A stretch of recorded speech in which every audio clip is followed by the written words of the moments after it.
Hi, I'm Laine Johnson and I'm running for City Councilor here in College Ward.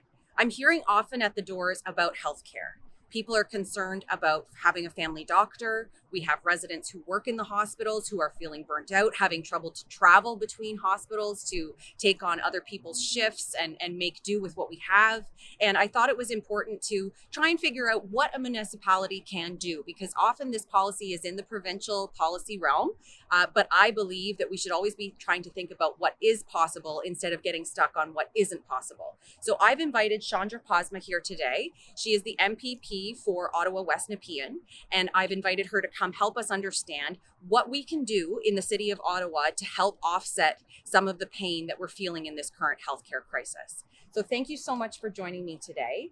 And I think one of the first things that's coming to mind is we've had some paramedics reach out to us to talk about level zero. Can you help me to understand how the municipality and province work together to address this issue? Thanks, Laine, and I'm very happy to be here today to talk about this important issue. So you're right, paramedics is an area of shared service between the province and the municipality. So the province funds part of the paramedic service, and then the city funds part of the paramedic service and actually runs the paramedic service. What we're seeing is that our hospitals are so full that our paramedics are being tied up at the hospital and they're not able to get back out on the road again. And that's why when you call an ambulance, you might be waiting 2 or 3 hours, or they might ask you if you have another way of getting to the hospital. We definitely need the provincial government to step up and solve the crisis in our hospitals and make sure that we're adequately funding our paramedic services.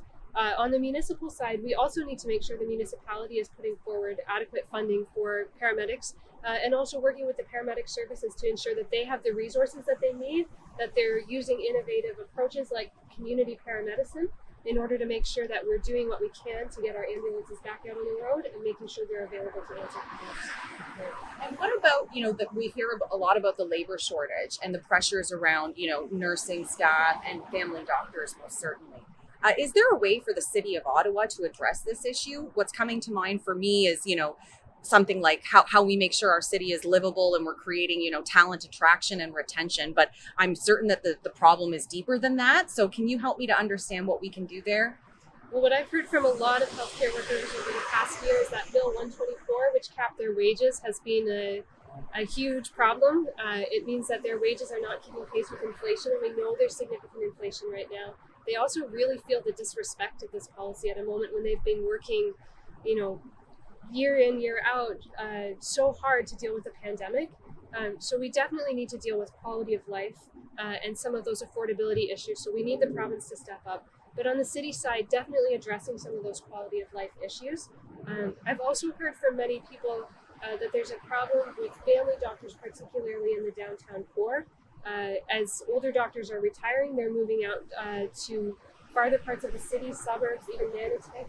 And suddenly people who live downtown no longer have access to a family doctor who lives close to who works close to where they live. Mm-hmm. And so policies that will actually make our downtown core affordable, make some of our inner suburbs affordable for our healthcare workers and for their practices will make sure that we are keeping our healthcare workers able to live and practice here in Ottawa. Mm-hmm. And College Ward is, considered an outer urban ward now. We are an inner suburb. Many of us inside the Greenbelt are dealing with this idea of growth.